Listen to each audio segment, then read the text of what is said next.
my friends. Welcome to Origins. My name's Don Chapman, and it's my privilege to be your host. It's really great having you with us today.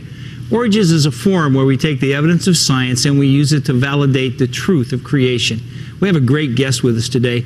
I'm really excited that Dr. Jason Lisle can join us. It's so good having you with us today, Doctor. Well, thanks. Thanks for having me on. We're wonderful to have you with us. Well, today we're going to talk about blunders in reasoning. Who's blundering and what's going on? Well, lots of people make mistakes in reasoning. They make blunders in reasoning, which we call fallacies. And what I want to point out is that evolution, most of the arguments that we hear for evolution are actually based on these fallacies, mistakes in reasoning. And so if we were really thinking properly, we wouldn't be evolutionists. Now, that's not to say creationists don't make mistakes in reasoning, because we do that too. And I think that's an indictment on us. We as Christians should be thinking logically. It's actually our obligation as Christians to think logically. To think logically is to think in a way that's consistent with the nature of God, so we don't contradict ourselves or anything like that. So the obvious conclusion is that you have looked at your belief base as a creationist and says this logically makes sense. That's right. I believe the Christian worldview is logical, is self-consistent, and it makes sense. Wonderful. Well, help all of us to think logically, will you?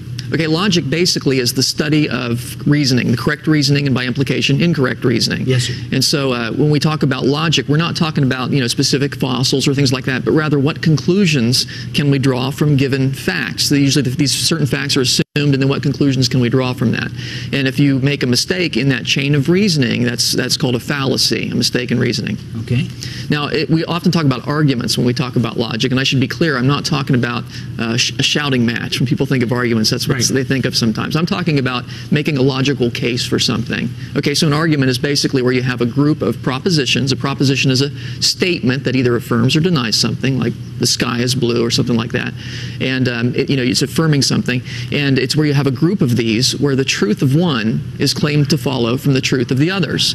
And so, for example, if we said all mammals have kidneys and all dogs are mammals, it would follow that all dogs have kidneys. That's an argument. Okay. Now, in the case of logic, there are several different aspects of an argument. I'd like to point those out to you. Please do, sir. We have what are called premises and conclusions. Now, the premise of an argument is one of the things that's usually taken for granted. So, for example, all mammals have kidneys. That is a premise.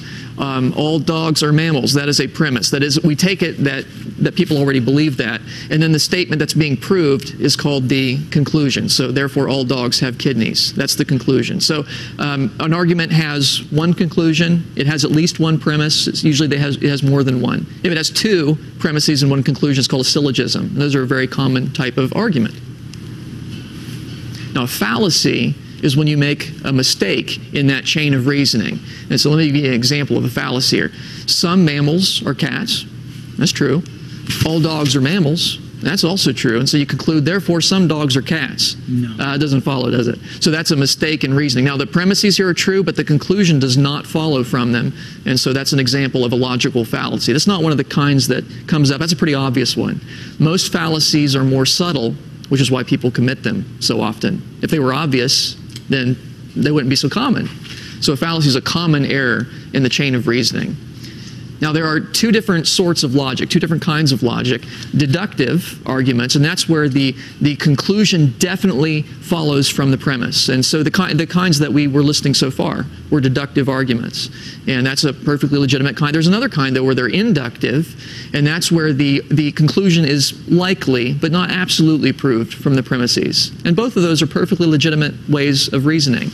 It's just that inductive, you can't be definitive. It's probably and not definitely. That's right. With inductive, it's a probabilistic kind of argument. Yes, sir. And we're going to deal mainly with that kind of logic today, because most of the fallacies that evolutionists commit are this inductive variety. And so there are three categories of informal logical fallacies. Fallacies of ambiguity, where there is something unclear about the language. There are fallacies of presumption, where the argument assumes something that it really doesn't have the right to assume. And then there are fallacies of relevance, where the argument simply the conclusion isn't relevant to the premises, although it seems like it is. That's why it's a fallacy. It seems persuasive. Fallacies tend to be persuasive. It is, people tend to say, yeah, that makes sense, but no, there's something wrong with it. And so that's why my mother always thought that, so it has to be true. There you go. That's an example of that's appeal to authority. And so let's cover ambiguity. There's about 6 fallacies that are commonly listed. Now we won't go through all these. We just don't have time. But I thought perhaps if the viewers wanted to on their own look up these other fallacies, they can do that. And so again, there's something unclear in a fallacy of ambiguity. So with an amphibole, there's something in the sentence structure that's unclear. So for example, if I said the student center is giving away free guitars, no strings attached, that would be an example of an amphibole, because no strings to the guitars. Or what does that mean? So there's something unclear about it, and so that's an ambiguity type of fallacy. There are fallacies of presumption, where again it assumes something that you really don't have the right to presume. And you can see there are quite a few fallacies in that category. We'll just hit a few of the ones that most occur in origins debates. And then there are fallacies of relevance. And so this again is where the conclusion isn't strongly related to the premise. So like the genetic fallacy, where the source of the information, you take that into consideration in terms of how good the argument is. An argument really should be evaluated on its own merits. Now equivocation is the fallacy of shifting the meaning of a word within an argument. There are lots of words that have more than one meaning, and that's great, but you can't shift the meaning in the middle of an argument, otherwise it's a fallacy. And so I'll give you an example of an equivocation fallacy, and then we'll apply this to some more realistic scenarios. Practice makes perfect. There you go. Doctors practice medicine, therefore doctors are perfect. I know some doctors that believe that. They probably do, but that's fallacious, isn't it? Because it's equivocating on the word, which word? Practice, that's right. Because practice in the sense of medicine or in the sense of doing something over and over. People say things like, you believe in science. Sure. Don't you? Well, evolution is science. Therefore, you should believe in evolution. And that sounds very logical, but of course they're using science in 2 different senses. Yes, I believe in the method of science, but when we talk about evolution being science, it really isn't science in terms of the general method. They're talking about a specific model of origin science, which is not as powerful as operational science anyway, so they're conflating those 2 terms. Or people say, here's another one that comes up all the time. Evolution is a theory, sure, but so is gravity. Gravity, right? And you believe in gravity, don't you? So they're trying to say, well, you'd be silly not to believe in evolution because it's just like gravity. That's an equivocation because they're using the word theory in 2 different senses. Evolution is a theory in the sense that it's not proved, but when they talk about gravity being a theory, actually gravity is more than a theory, it's a law. But in any case, they're talking about theory in the scientific sense of something that's been established over and over and is verified by experimentation. Now, that's not true of evolution. No. You can't demonstrate that in a laboratory, certainly not. And so they're equivocating on that particular word. Very common fallacy. Reification is another one that I find is very common in the literature, and this is one that just often in conversations with evolutionists you'll hear this particular fallacy. It's where you attribute a concrete and often personal characteristic to an abstraction. And if it's personal, it's sometimes called the pathetic fallacy, not because it's so pathetic, but like as in empathy, you're empathizing with the thing. And so with reification, basically you're giving something that's abstract a concrete characteristic. And I'll give you a real common example of this. When you hear evolutionists say, well, this evidence says that evolution is true. Now, evidence like a fossil like that, it doesn't say anything, does it? It's not literally true. I mean, the fossil said, I said no such thing, right? That's what it's thinking. Well, maybe not. You see, it's a double reification there. You get the point. It's not thinking either. That's right. That's right. And so you see, but if it would, I mean, if evidence said something, you better run because evidence doesn't talk. Okay, right. And so he's giving a concrete characteristic to an abstraction. And just a few other examples here. Evolution figured out a way around these problems. You'll see that kind of stuff in literature. You say, well, how did it jump from here? Well, evolution found a way, as if evolution had a mind and could figure things out. It's a concept, and so it doesn't have that characteristic. But you read this all the time in evolutionary writers. That's right. That it's making this big plan and working out its plan. As if it could think, as if it could reason. Right. And you see they do that because it bypasses the point that life really does need somebody to think through these issues, and it needs God, basically. And that's not a substitute. Life will find a way. It's a line from the Jurassic Park movie. Yeah. Where he said, oh, life will find a way. Well, an organism might find a way, but not life as a general abstract concept, okay, because it doesn't have a mind like that. Or nature selects those individuals that are most fit for the environment. Nature selects as if it had a mind. Now, I do believe in what's called natural selection, but the term actually is a fallacy of reification. Yes. And we let evolutionists get away with that. We really shouldn't. Or the evidence speaks for itself. It doesn't. Evidence doesn't say anything. Natural selection guided the development of these organisms as if it had a mind, as if it could think, as if it could guide. Science is atheistic in its outlook and procedures. Science has beliefs about God, really? I don't think so. And if it did, it certainly wouldn't be an atheist, because science comes out of a Christian worldview anyway. Right. But no, science doesn't have beliefs like that. Science is a tool that God has given us. And so when they say things like science says, you probably heard people say, well, creationists say this, but science says, well, science doesn't say anything. Science is a set of procedures. It doesn't have a voice. Scientists say things. Now, I think there's a reason why because they could fix that by saying scientists say, but they don't say it that way. I think there's a reason for that. And what's that reason, sir? If you put scientist, all of a sudden you've got a fallible person who can make mistakes there. Whereas if you use the word science, it sounds like this monolithic. So it puts them on the equal ground with the creationist. That's right, because you could say, well, there are creation scientists who disagree with that. But if you say science says as opposed to the creationist says, that puts creationists outside the realm of science. They're the superstitious ones. Sure. Yeah. Yes. And it treats science like this monolithic entity that's infallible. Yeah. Once you put a scientist on there, all of a sudden you got a person who can make mistakes. That's why they avoid saying it that way, I believe. That's really a good point. We have bifurcation fallacy, where you falsely, it's also called the false dilemma or the either-or fallacy, and that's where you falsely assume that there are only two possibilities, when in fact there is a third or more. And so, for example, if I said either the traffic light is red or it's green, that would be a bifurcation fallacy, because it could be yellow. Okay, so these are, like, red and green are what we call contraries, but they're not contradictory, because there is a third possibility there. Either Bob will go into the ministry or he will move to Kansas. Maybe he'll do both. He could go. Maybe to he'll do neither. Kansas. Yeah, Yes. yeah. Okay. And so the point is, there are other possibilities. Or somebody might say, I don't live by faith. I'm rational. You see. Now the implication is either you live by faith or you're rational. And I would say I live by faith because I'm rational. Yeah. And it's because I have faith in God that I can be rational. Those are not contrary positions. And they're trying to say the people of faith are not people of reason, which we believe is absolutely the opposite of the truth. That's right. And so that's a fallacy. When they say it that way, that is just a blatant mistake in reasoning. Or somebody says, I cannot accept the Bible because I believe in science. Either the Bible or science. You see the either-or fallacy being committed there. Well, wait a minute, I believe in science. I've got a PhD in science, and yet I believe the Bible. It's obviously not contradictory to believe in both.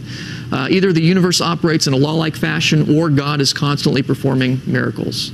Well, it seems to me the universe could operate in a law-like fashion most of the time, and maybe God occasionally does a miracle. Although a miracle is not necessarily outside the laws of nature anyway, but that's a whole can of worms. But the point is, there is a third possibility there, and when it's not mentioned, it's a bifurcation fallacy. Now what about, here, I'll give you an example here. What about if because Jesus said, you're either for me or you're against me. Is that a bifurcation fallacy? Is it a fallacy? Could God make a mistake in reasoning? No. Of course not. He's God, right? God is the source of all logic. Right. So in the case when Jesus says that, there really are only two positions. There is no neutral when it comes to God. So it's only a fallacy if there really is if there's a third position, as it is in this case. Or how about this one? I had a Christian say this to me. He was funning with me a little bit, because he said, the Bible teaches that in Christ all things hold together, but now we know that it's gravity and electromagnetism that hold the universe together. And he was just funning with me a little bit. But the fact is, it's a bifurcation fallacy. Either God upholds the universe or gravity does. But it seems to me gravity is the way that God upholds the universe. It's both. Yeah. God upholds the universe by the laws of nature. He does it by gravity. That's right. And electromagnetism. The laws of nature are descriptions of the way God upholds the universe. That's the way I look at it. We have the question-begging epithet. That's where you use biased or emotional language to establish a point, to persuade someone of a point that's not logically established. So somebody says, this criminal is charged with the vicious murder of the innocent victim. He could have put that in a more neutral way, right? He could have said the suspect is charged with do we know it was vicious? He was charged with killing the other person. We don't know it's a victim. We don't know they're innocent. You see, he's used emotional language to try and persuade you this person's guilty when maybe he isn't. And so when somebody says, I pray you'll have an epiphany and stop misleading people to believe in nonsense and lies, and well, that assumes quite a bit, doesn't it? It sure does. Because I could say, I was just thinking that about you, right? Because you see, in my worldview, sure you have time to unpack that. Yeah, a lot there. That's a lot in there. Somebody was complaining about our Dr. Purdom. She's a molecular geneticist. Hi, this woman received her PhD in molecular genetics from Ohio State. Our department is becoming infested with creationists. Infested? Really? Yes. Yeah. You see the emotional language there that's present in that Like statement. a disease, yeah. Yeah, exactly. And so that's trying to paint creationists in a negative light without really having a basis for it. Question-begging epithets can be subtle, like evolution versus creationism. They attach the ism here, but not there, implying that this is just a belief, you see, whereas that's a fact. Now, that's very subtle, but you'll see that in the literature. Or Genesis teaches that God created 6 days. However, the best scientists, best being the operative word there, as if to say, you know, if you're a real scientist, then, you know. Stupid people believe this, but real scientists believe the other. Right? That's what they're saying. That's a question-begging epithet. And they're doing it very subtly. That's right. Yeah. Then we have the ad hominem fallacy. This is where an argument is directed against a person rather than his or her position. Very common. So, for example, somebody says, Joe is a mean person, and so you really shouldn't believe anything he says. Well, maybe he is a mean person, but nonetheless, maybe he's got a good argument. Yeah. You should evaluate the argument on its own merit, not on the person that's making the argument. And another example of this is what we call the circumstantial ad hominem. And that's a little different. You're not making fun of the person there, but you're pointing out that the person has an investment in making the argument that he's making. And but the point is, that's fine. Maybe somebody does have an investment. So what? That doesn't affect the cogency of the argument. And so, for example, if somebody says, well, you're only for higher gasoline prices because you work at a gas station. All right? Now, he says, you're just making that argument because you've got an invested interest. Okay, maybe I do, but that doesn't mean my argument is necessarily bad. Maybe there really is a good argument for higher gasoline prices. I don't know what it would be, but the point is you can't just swipe the person aside because of that. Or somebody says, and you'll hear people say this, you're just a Christian because you were brought up in a Christian family. Now, I'm sure that helped. I was reared in a Christian family, and I praise God for that.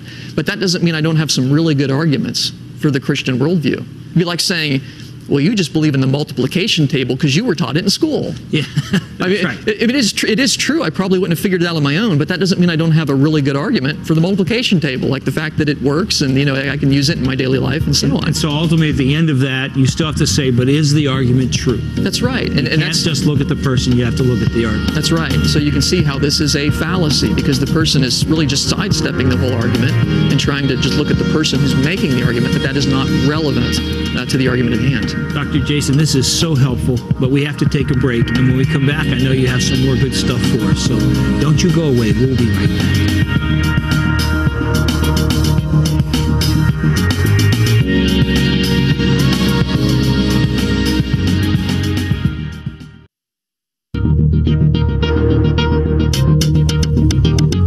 Today's guest on Origins, Dr. Jason Lisle, has a PhD in astrophysics.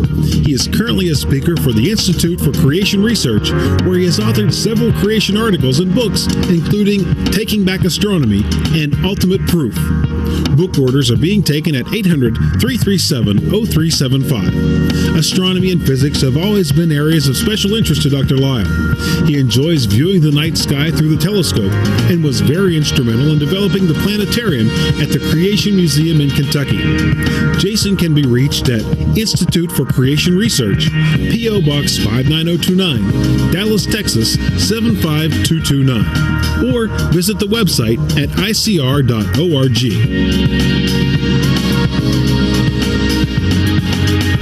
We are back with Dr. Jason Lisle, and we're in the midst of, I think, a fascinating show talking about blunders in reasoning, some of the logical fallacies that are made in the evolutionary debate. And Dr. Lisle, we left off talking about ad hominems, where you attack the person instead of the argument.